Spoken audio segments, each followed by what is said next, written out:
देखिए दीदी, महागुरु महादेव की दया से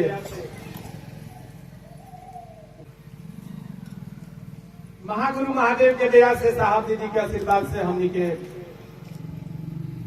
जेकरा के साला भविंद्रानंद कहले संग एक कालखंड के प्रथम शिव के शिष्य, एक कालखंड के प्रथम शिव के शिष्या 22 मई 1972 के पहले सूत्र में बंधल हो, यानी शादी भई। हमनी के वही शादी के सालगिरह मनाओ तनी सब। देखिए दीदी, सुनने को यहाँ कि जब 22 मई 1972 के रात में हमारा दीदी भैया के जब शादी होत रहे, तो पुरोहित जे होला शादी करावे वाला तो पूछले साहेब से पहले कि बाबू तहार गुरु के बा। साहेब कहने की 1972 में कि हमार गुरु केहू नहीं है। दीदी से पूछाई 22 मई 1972 के दीदी से जब पूछाई, दीदी से पूछाई कि रौरा बताई कि राहुल गुरु के बा, तो दीदी तुरंत कहली मारो में कि हमार गुरु शिव होंगे। यही बात के कबो कबो दीदी हमार साहेब से मजाक में कही कि 2 साल सीनियर हम ही होगा से, तो साहेब जानते निकाल जवाब दी। अनवी आखिर किताब में बात लिखल था दीदी, हम अपना मन से नहीं कहत, अनवी आखिर किताब में बात लिखल था। दीदी मजाक में साहेब से कहे कि सुनी ना का बतिया है, रौरा से 2 साल सीनियर हो, रौरा 74 में मन हम मारवे में कह दनी कि गुरु हमर शिव होंगे। तो साहेब कहे का कि वो तो बियाह के लालच में कह दहलू, मन ले थोड़े रहलू, उहू के मजाके में जाए। अनमिल आखिर किताब में बात लिखल रही।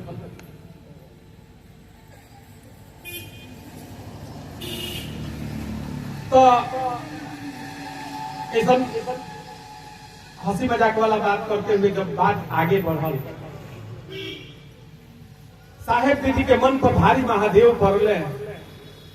तो यही तरना कि दीदी एक बेर सोचत रहली कि चूड़ी पहनती, खाली का करत रहली, सोचत रहली। किताब पर अब मिला खबर तुम्हें लिखो तरी, दीदी कहत तरी कि खाली सोचत रहनी कि आज चूड़ी पहने के मन करता।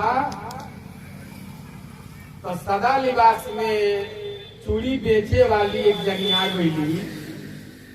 चूड़ी बेचते घर के माने लॉन से दीदी लॉन में बैठल रही, आगे से निकलत रही। तो कहली कि रौरा खातिर हम चूड़ी लेके आई बनी। दीदी कहली कि पता ना हमरा हाथ के साइज बा कि ना। वो चूड़ी वाली जब चूड़ी निकली दीदी के लगे, तो जितना दौरा में चूड़ी रहे सब दीदी के हाथ के साइज के रहे। यही तो ना दीदी खाली सोचले रही, कह रहू ना रही, मन में सोचत रहली कि चूड़ी पहने के मन करता। तो चूड़ीहारी चूड़ी लेके अली, पता ना के रहे। तो कहाई कि दीदी के हाथ के साइज के में चूड़ी बाकी ना, लेकिन जब दौरा उतराइल हटावल गई ऊपर से चादर, तो जितना वो दौरा में चूड़ी रहे सब दीदी के हाथ के साइज के रहे। यही तो ना साहेब के पीठ में एगो जख्म भइल।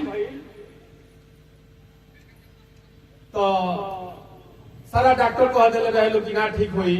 तो फिर एक जनी आके कहत रही कि बाबू नदी आवा हम बउआ, तो धीरे धीरे अहरह। कहे के मतलब रहे बतौले रही कि दुख आवेला नु तो घबराई ना जाला, धीरे धीरे धीरे धीरे वो खत्म हो जाला। जेकर बाढ़ आवेला, नदी में पानी आवेला, वो धीरे धीरे खत्म हो जाला। वही तो कहले रही साहेब के कि नदी आवा हम बउआ, तो धीरे धीरे अहरह। काहे काहे माँ भगवती लेके आवस दीदी खातिर चूड़ी, काहे माँ भगवती दवाई लेके आवस। साहेब दीदी के मन पर महादेव की तैयारी भारी पड़ी। चलिए हमने के आज चर्चा में कमे आई मेंशन साहेब दीदी के सालगिरह में आई मेंशन गुरु भाई गुरु बहन। अरे बाप माँ तारीख के शादी होला तो सालगिरह बनाई ले सुन, तो सुथनी खानी मुंह बना के थोड़े बैठे सन। एकदम महादेव के छेला खानी एकदम मस्ती से रह जाओ, कुछ ना कुछ हो जाओ। अरे इतना तो दिल में खुशखबरी मानो कि मेरे गुरु शिव है। तो दीदी चली कुछ भजन भी आज जैसे कि हमने के मौका मिलेगा ना सामूहिक के चर्चा होला तो एगो दूगो भजन गाई ले बाकी बैठक उठक वही वाला में के भजन कीर्तन कर ले सना जैसे कि साहब पानी की शिव के चर्चा करे के भाई यानी शिव के बातचीत करे तो ज्यादा से ज्यादा हमने के बातें चीत करे ले सन लेकिन ऐसा नहीं सब कुछ मौका होला जैसे सालगिरह हो गई दीदी के जन्मदिन हो गई साहब के जन्मदिन हो गई ऐसा नहीं सब मौका पर हम लोग के हंसे वसे के चाहे का बोलेला बजाए के मौका मिलेला ठीक बा बाकी तो चर्चा होते रही